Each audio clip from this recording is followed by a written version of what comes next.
A'udzubillahi minasyaitonirrajim. Bismillahirrahmanirrahim.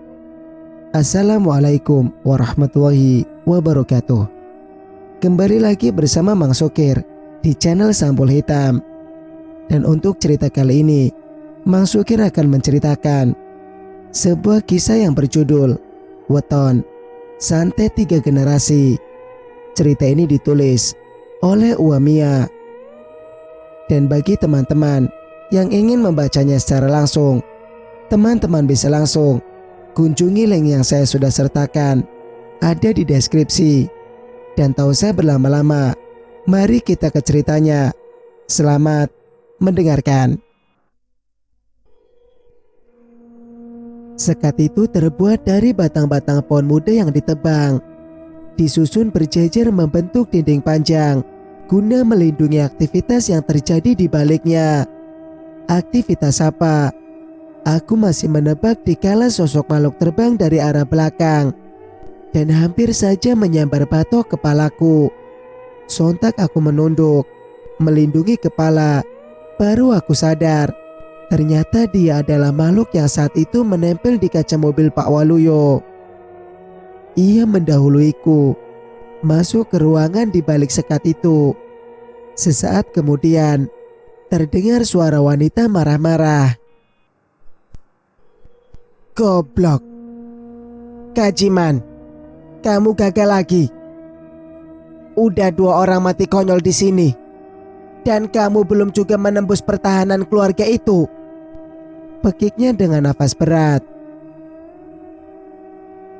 Andai tua bangkai itu mengirimu ke neraka, aku pasti lega. Tambahnya. Makhluk bernama Kajiman menyahut garang. Suaranya lebih mirip teriakan burung gagak. Aku membungkuk seraya menutup telinga karena ngeri. Kajiman terbang berantakan, menabrak bidang antara dinding dan membuat rusuh. Hingga akhirnya terdengar lagi suara si wanita. Cepat pergi, Kajiman. Jangan coba-coba kembali jika masih gagal. Kajiman terbang berbalik arah. Ia kembali melewatiku. Saat kami berpapasan, ia menjeda terbang, menggantung di udara, mengepak-ngepak sayap sembari berteriak garang. Gelagatnya semacam ingin merobek wajahku menggunakan gigi geriginya yang hitam legam. Refleks, aku berteriak ketakutan. Apalagi saat wajahnya yang hancur berkedut gemas menatapku. Lengkingan suaraku sungguh di luar kendali, membuat Kajiman tersentak di udara lantas berlalu pergi. Sementara wanita di balik bilik itu kini menampakkan diri oleh karena mendengar teriakanku. Siapa ya? Lirihnya dingin. Ia berdiri di ambang sekat dengan kedua lengannya berlumuran darah. Darah kering yang separuhnya telah menghitam. Rambut si wanita sangat berantakan. Pakaian yang dikenakan sudah sangat dekil. Aku bergidik, mulai ragu. Apa sebenarnya yang dikerjakan Nyiratni dan wanita ini? Lalu kaitannya dengan Kajiman tentu membuat penasaran bercampur gugup. Saya Yayu, kesini disuruh keluarga Waluyo membantu Nyiratni. Sedikit pun aku tidak bergeser. Mungkin kaki ini sudah berakar pada tempatku berdiri. Air mukanya yang semula tegang bercampur mencair, berganti menelisik sekujur tubuhku dengan tatapan kasihan. Dahi itu berkerut 3 lipatan. Bagus Yayu, tubuh kamu masih mulus begitu. Ia berucap datar. Aku tak paham harus menjawab apa. Sampai akhirnya si wanita menyingkap ujung rok plisketnya. Ujung rok plisketnya yang mencuntai menutupi mata kaki. Aku meringis. Tatapanku terfokus pada luka borok di sekujur betisnya. Semacam bekas-bekas cakaran yang kini infeksi, bengkak dan memerah. Maaf, tugas apa yang kalian kerjakan untuk keluarga Waluyo? Mataku memicing. Desis wanita itu buru-buru meletakkan telunjuk di depan bibirnya. Ia membuang pandang ke segala arah. Tua bangka itu belum menjelaskan ya, bisiknya Parau. Aku menggeleng. Ia lantas mendekatiku dengan susah payah. Borok di betis membuatnya sukar berjalan. Belum juga ia bicara, tiba-tiba saja Nyi Ratmi muncul dari arah belakang. Satu kaki yang pincang ia seret. Satu matanya yang buta. Terlihat horor di bawah minimnya cahaya lampu. Mau ngomong apa kamu, Laras? Celetuk Nyi Ratmi. Lancang. Masih terlalu dini untuk Yayu tahu semuanya. Malah Yayu gak perlu diberitahu. Dia akan belajar dan paham dengan sendirinya. Tutur Nyi Ratmi. Disusul ekor matanya melirikku sejenak. Bisa kan Yu? Tanya wanita itu sinis. Ya bisa gak bisa. Harus bisa. Imbuhnya lagi. Aku dan wanita bernama Laras hanya bergeming di hadapannya. Jelas sekali bahwa Laras sudah muak pada Nyi Ratmi. Dan dari gelagat yang terbaca, aku menangkap keinginan Nyi Ratmi yang ingin melimpahkan posisi Laras padaku. Santet ini gak bisa berhasil selama kamu gak bisa mengendalikan Kajiman.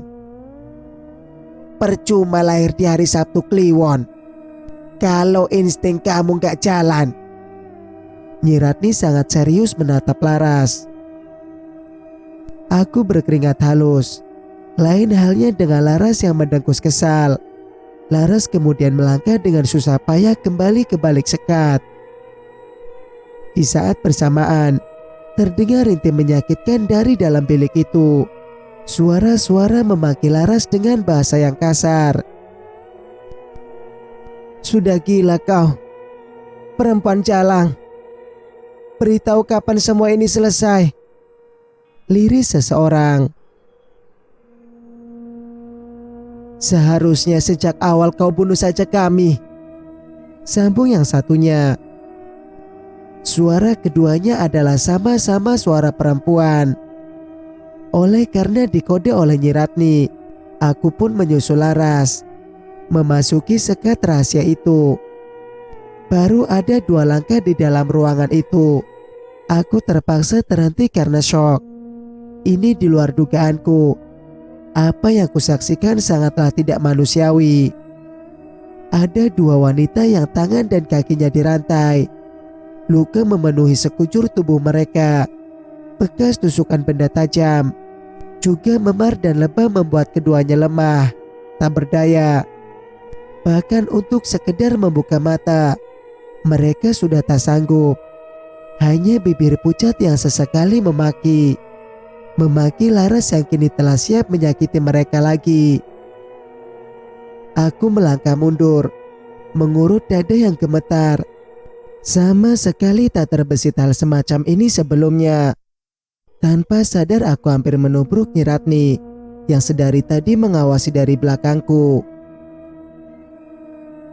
Nyi, aku butuh penjelasan, ucapku lugas. Tatapanku tak berpindah dari menatap manik matanya yang rusak. Nyi Ratmi kelabakan. Ia bingung bagaimana harus menjelaskan.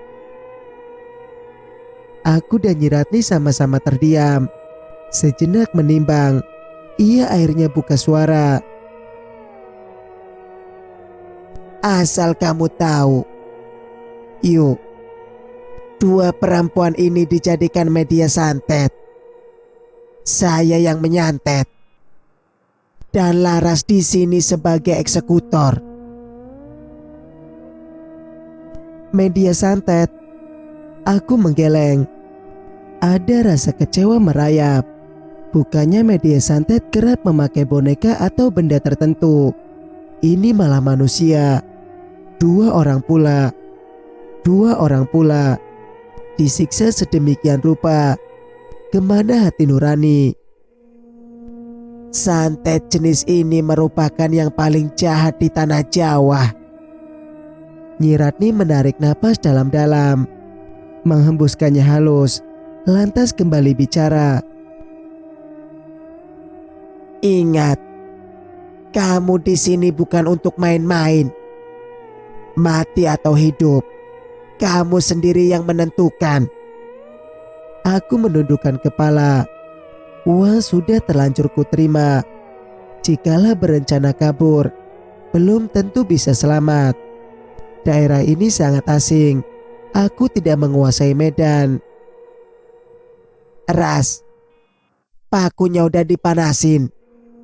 Nyi Ratni beralih memandang Laras. Sadar akan disiksa, dua perempuan media santet itu ketakutan mendengar perkataan Nyi Ratni. Keduanya meronta. Sekuat tenaga ingin lepas dari rantai beton yang menjerat kaki dan tangan mereka. Sungguh membuatku prihatin. Sudah dari tadi malah. Laras menjawab malas. Kerjakan toh. Nunggu apa lagi? Desak Nyi Ratni. Laras segera mengambil mangkuk aluminium berisi paku-paku yang entah sejak kapan dipanggang hingga merah membara. Ia meletakkannya di atas lantai. Selanjutnya memungut menggunakan penjepit agar tangannya tidak melepuh. Sebelum Laras menusukkan bara paku ke tubuh media santet, Nyi Ratni tiba-tiba menginterupsi. Ia mengelus pucuk kepala kedua perempuan tersebut, kemudian menasihati.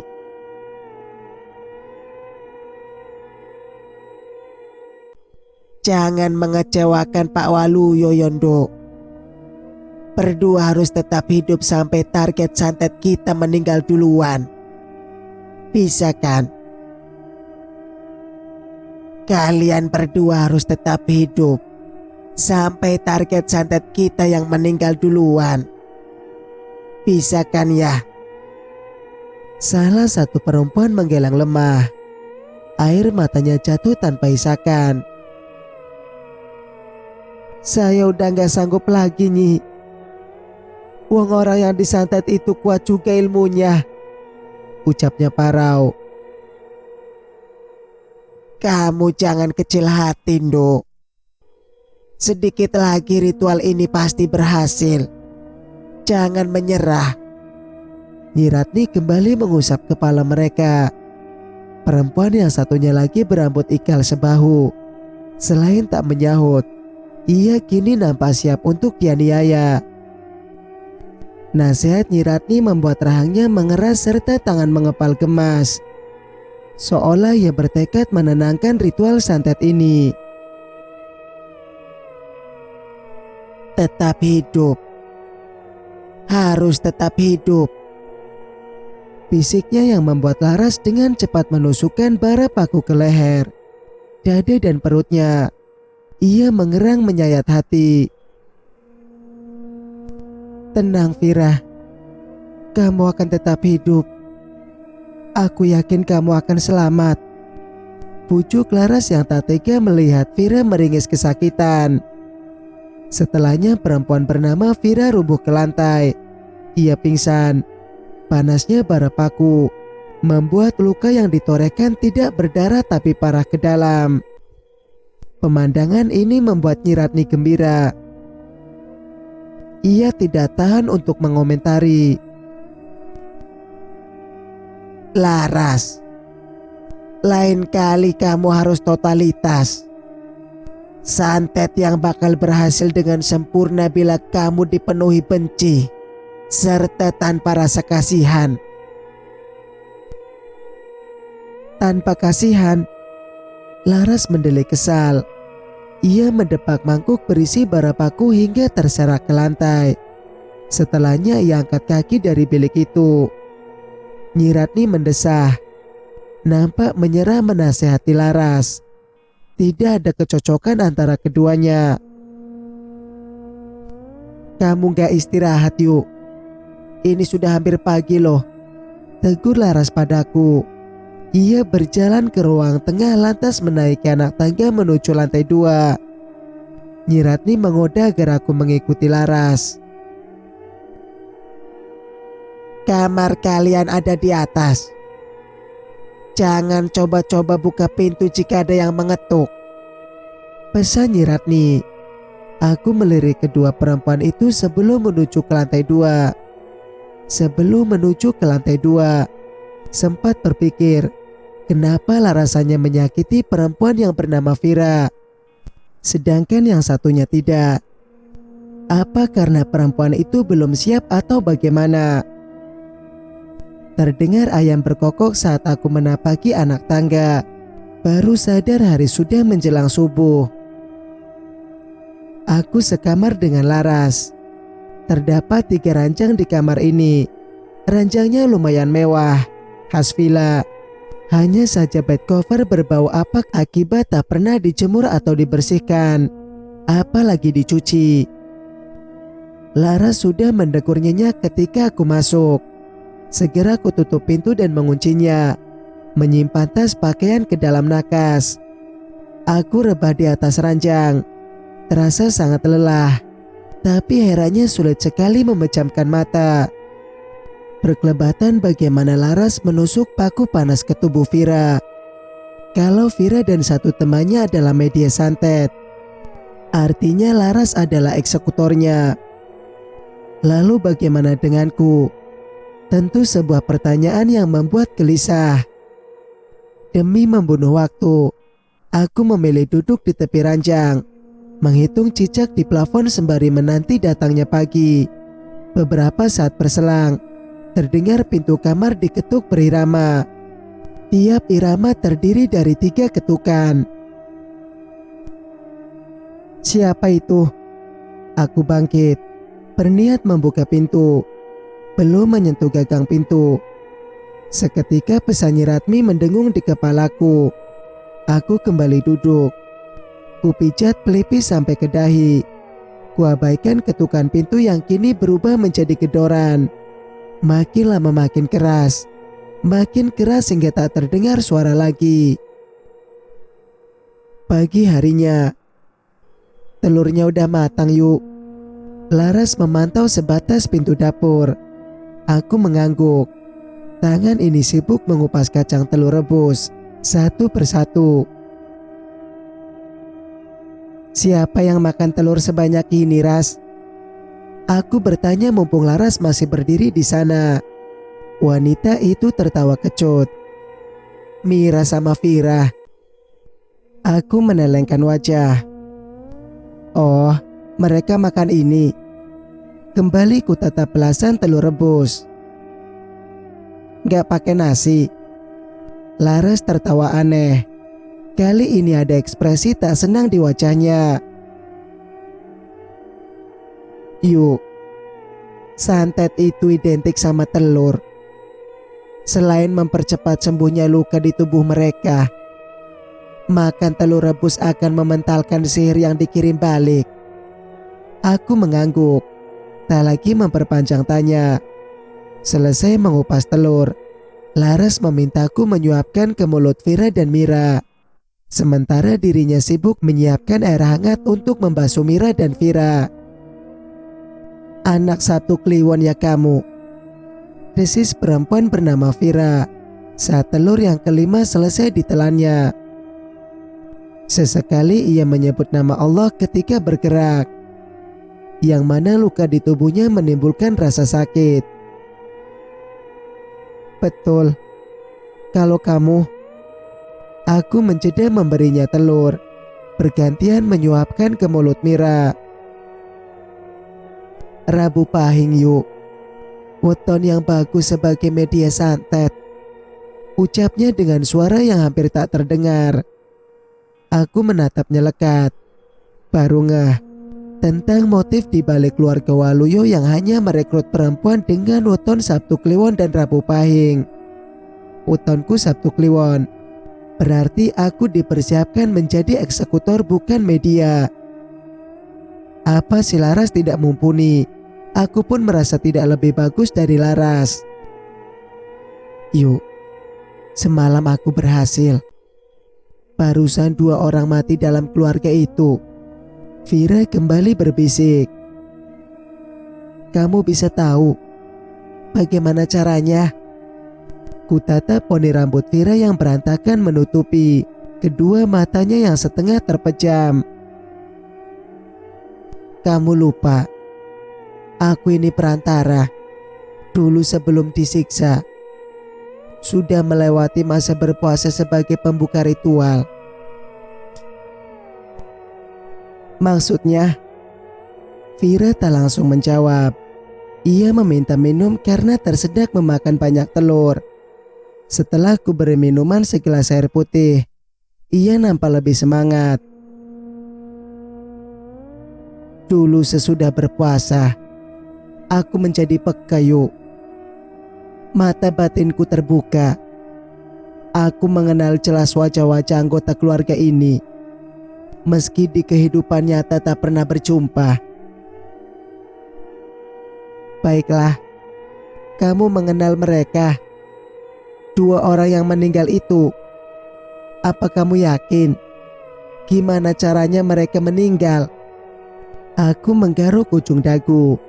Aku bertanya sembari memberi minum Mira yang sedari tadi terdiam di samping Vira. Diamnya Mira bisa kutebak karena ia gagal semalam. Mira tidak bertekad kuat seperti Vira. Apa sebelumnya santet ini sudah berhasil membunuh salah satu anggota keluarga itu? Benar, Yuk. Tapi gak semuanya dibuat meninggal. Beberapa dibuat gila, sakit jiwa, sesuai keinginan keluarga Waluyo. Apa? Aku membekap mulut yang menganga kaget. Di saat yang sama, Laras masuk membawa sebaskom air. Terpaksa kami berhenti mengobrol dan bersikap seolah tak terjadi pembicaraan. Laras sibuk membasuh tubuh Vira dan Mira. Mereka menjerit saat kain basuh mengenai luka. Untuk itu Laras berkali-kali minta maaf. Aku masih memperhatikan, namun timbul rasa penasaran akan keberadaan Nyi Ratni. Mengapa belum muncul batang hidungnya pagi ini? Ngelamun, Yuk, tegur Laras. Ia baru selesai membasuh, sementara Vira dan Mira mulai tertidur dalam posisi di rantai. Aku mendongak. Nyi Ratmi mana, Ras? Kok gak kelihatan? Tanyaku pelan. Halah, si tua bangkai itu memang begitu. Sudah bengkok gak bisa diam, seloroh Laras.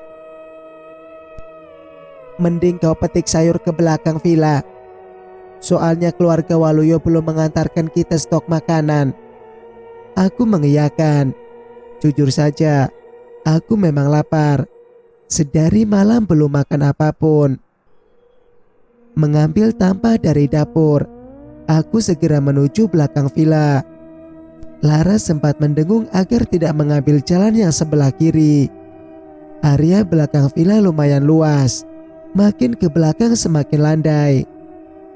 Terdapat suatu area lapang yang terhubung dengan hutan kecil.